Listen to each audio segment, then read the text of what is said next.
Hello, hello, hello, it is F1 Spud here and welcome to episode 8 of Spud Ball. And in today's video we are going to be doing our Premier League predictions. I know a lot of people have been waiting for this. It's finally time to show what we are predicting for this season. I've decided to wait until some pre-season games have happened, some major transfers. I've just finished streaming on my Twitch F1 Spud. I will put a link to that in the description. I've just finished the stream and I've seen that Brighton have agreed a fee with Ajax for Mohamed Kudus. Very good signing that.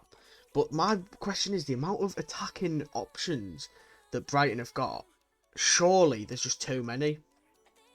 Anyway, so this week will be Premier League predictions, and then next Friday will be I think it'll be Friday afternoon, just before 7 o'clock, is when I'm going to upload next week's video, which will be my Game Week 1 predictions, and I'm also going to show you my fantasy football team. Make sure to join the FPL League, I'll put a code in the description.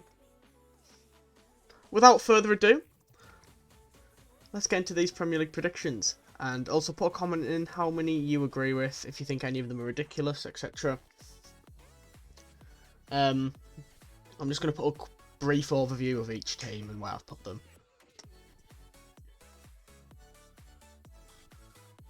So first, top goal scorer, I've gone for Erling Haaland. I just think you'd be stupid to say it'd be anyone else. With Kane leaving Spurs potentially, I don't think Salah will be able to outscore him. I don't think Rashford will be able to outscore him. I don't think Saka will be able to outscore him. I do think it'll be another golden boot for Erling Haaland. However, for the playmaker, I've gone for Mo Salah. He got 12 assists last year, which I think was 4 off Kevin De Bruyne, who won that award. He's already had 6 assists in pre-season, and I reckon with Núñez growing in confidence, Jota and Diaz back to full fitness, Szoboszlai and McAllister now in the team, I reckon that Salah will get more assists this year, and I think it'll be between him, Kevin De Bruyne and Bruno Fernandes for this award. But I've gone for Salah, a bit of bias in there. I think he's going to have another 30 plus goal contribution season, Salah, but I think he'll get quite a few assists again. Golden Glove, I've gone for Edison. He normally plays poor in the Premier League. 1 shot, 1 goal conceded. I don't think he'll do that this year. I think now they've signed Gvardiol as well. I think Edison has shown his quality, but again, I think he is quite overrated. Best signing, I've gone for Declan Rice. I think he's a great player. He'll cost a lot of money, but he's who Arsenal needed. A huge signing that can help them fight for trophies again. He's only 24. He did cost 105 million, that's a British record. Worst signing, I've gone for Mason Mount. I know it's a bit of a boring one. He just has no confidence. He was terrible last season. He's looked terrible in pre-season for Manchester United. I've already seen some Manchester United fans turning on him, and after pre-season, it's a bit worrying to see that, especially he's spent £60 million including add-ons. He just doesn't look like a Man United player, and if they sign Amrabat, is Mason Mount just going to be a substitute? We'll have to see. I had other options for these, some honourable mentions for the signings. Yuri Tielemans, Dom Szoboszlai. I had them two in the best signing category. And then in the worst signing category, I also had Sandro Tonali and Kai Havertz. You know, we just don't know, ultimately. But we'll just have to see. Player of the year, I've gone for Haaland. With another title looming for City, I think. I actually think Man City will win every title until 2030 in the Premier League. I think Haaland's impact will once again be a huge part of that success. Young player of the year, I've gone for Saka. The young forward will have another brilliant campaign. I don't think he'll have as huge impact as last season, but I think he'll have enough to win the award. Ones to watch, I've gone for Bournemouth. I think under the new management with some big signings such as Milos Kerkez and Justin Kluivert. I reckon that there won't be a team fighting relegation. I think they'll concede less but also score more, making them a solid Premier League team. And I've gone for West Ham as the underperformers. I know the potential signing Edson Alvarez, but he had a terrible season at Ajax. They're linked with British players that are very crap and overhyped. Moyes and the technical director don't agree with who should be signed. They currently have no signings as recording this, and the Premier League starts on Friday. After winning the Conference League, they've got a paper-thin squad as it is. They're going to have to play 2 games a week, with Flynn Downs as the main DM at this rate, with Souček. I don't even think David Moyes should be the manager either. Yeah, it's not looking good. Right, on to the actual Premier League predictions now. And it was done on Tier Maker. But obviously, if you're not aware of the Champions League rule, if England get enough coefficient in the European competitions, 5th place can get into the Champions League next year because it's a new Champions League format with 36 teams rather than 32. Here we go. So my relegation teams, they're in order. So 20th is Luton, but it was very close between Luton and Sheffield United for 20th. If I hadn't previously done a video where I said Luton had come 20th, I would have put them 19th. But I'm going to stick with what I originally said. So Luton in 20th, I mean, I've obviously talked about their strategy. However, signing Blackburn's backup keeper to be the Premier League #1 is very weird. I think there was better Championship keepers out there, but I guess obviously with the money that they want to spend on them, I can understand. I don't think they're going to do very well. I think them and Sheffield United are going to be 6 points for the majority of the big teams should be getting 6 points.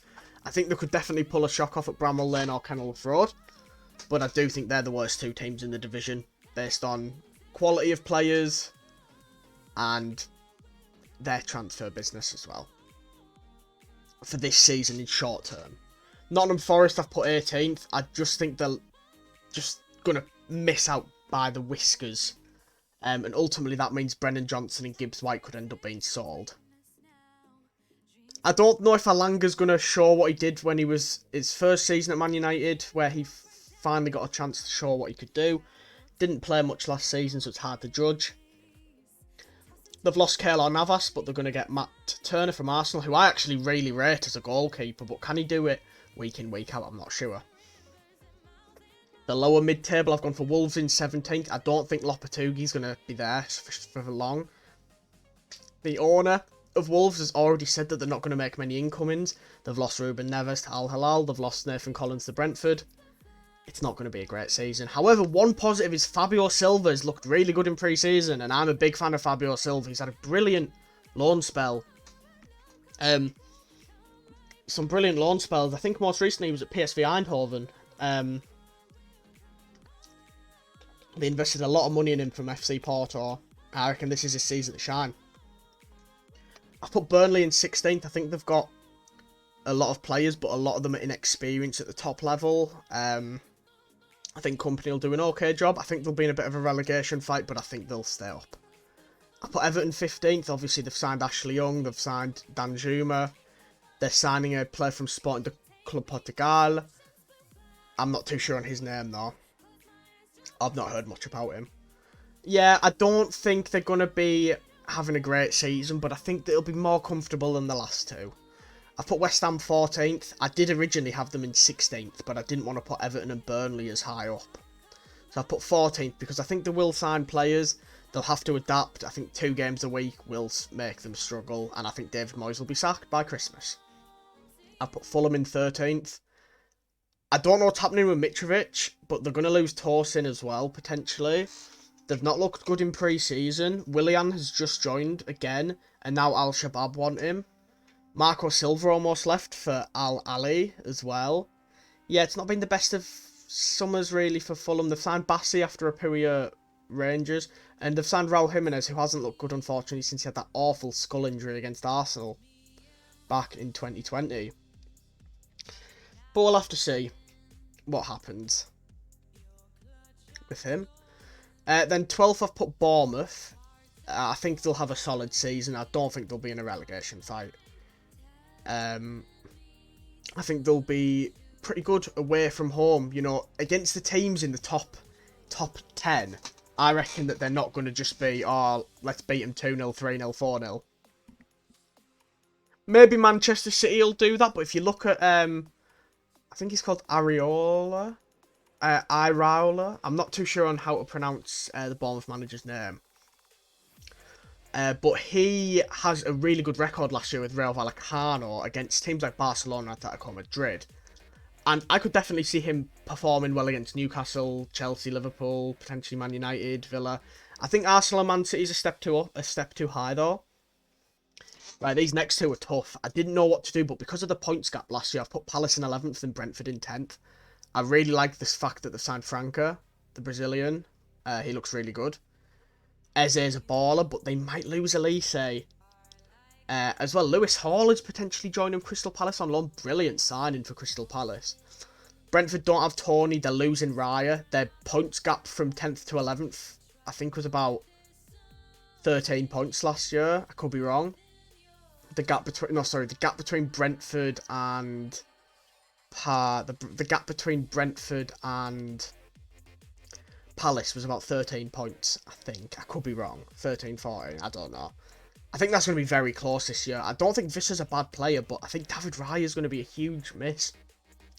Going from David Raya to Mark Flecken is like having a brand new BMW i8, beautiful, from the BMW factory itself, and getting a second-hand Fiat 500. Not a good signing, in my opinion. They could have went for Quahim Kelleher. I don't know why they didn't. Meant we might have actually got a defensive midfielder before the Chelsea game. Now, I've put Brighton in 9th. Obviously, I did this before the Kudus news. I still think they'll finish 9th. I think they've got loads of players now to rotate, which is brilliant. They've got a huge squad. You know, they've got Europa League as well. Brilliant. Well done to Brighton. But I just think that the other 8 teams will finish ahead of them. And I still think a solid 9th place is nothing to be ashamed of. I do actually think now that even though it's the traditional top 6, I think Aston Villa, Newcastle and Brighton are slowly getting their way into being a potential top 9, in my honest opinion. I put Spurs in 8th. Now, I don't know if Kane's going to be sold or not. If Kane is sold and they play Richarlison as the main striker, I would put Brighton ahead of Spurs, but I'm not sure. Yeah. I like the fact that they're signing Van de Ven. I know he's quite expensive.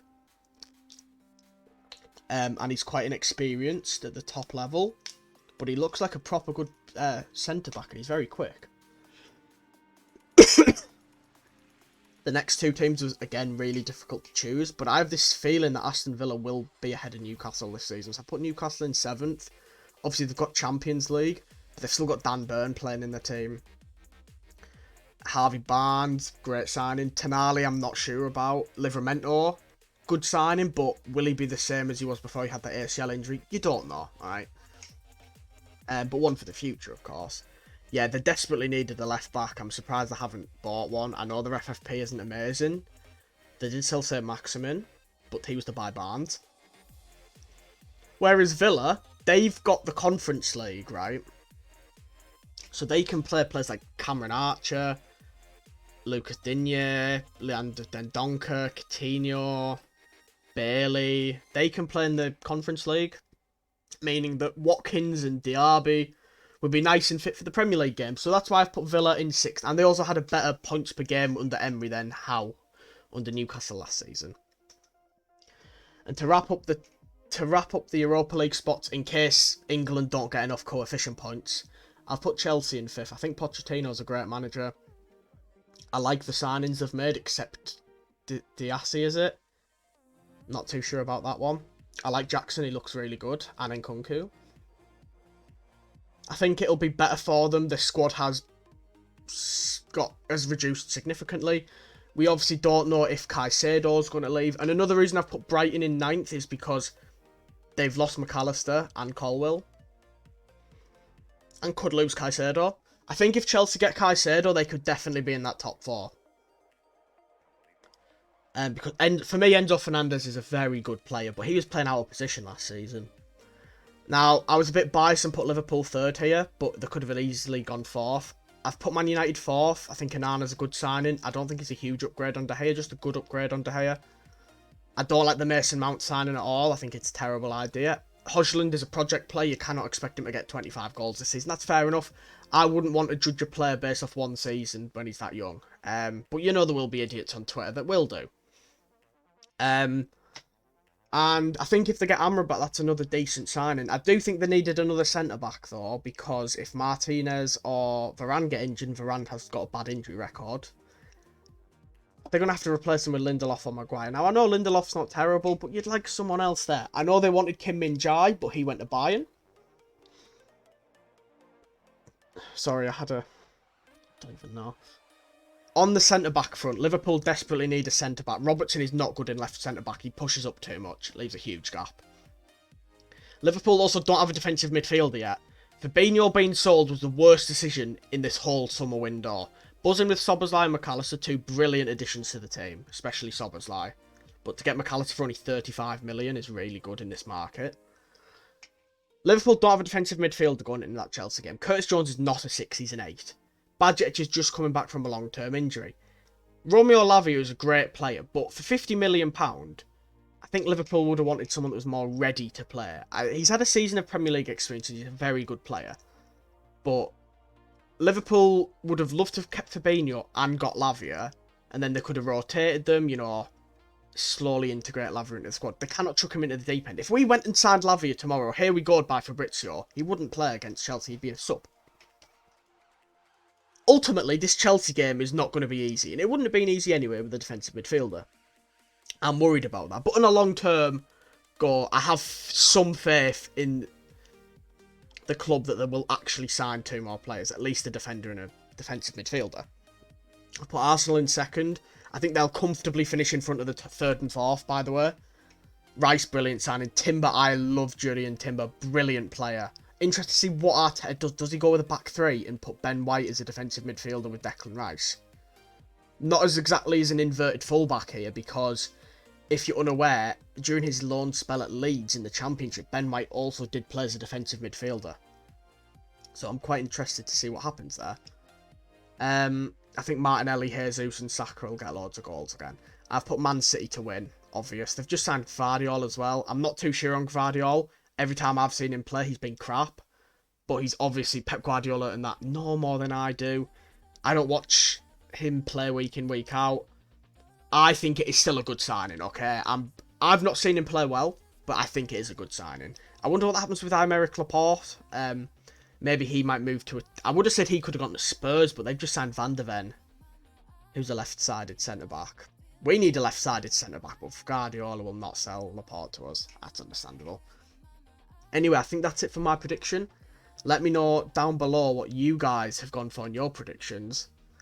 And yeah, I've enjoyed this video. It's been a lot of mixing and matching. I've always had Man City and Arsenal as my top 2. And I've also had Luton and Sheffield United as my bottom 2. Everyone else has been changed loads. But yeah, thanks so much for watching. There's my Premier League predictions. See you later.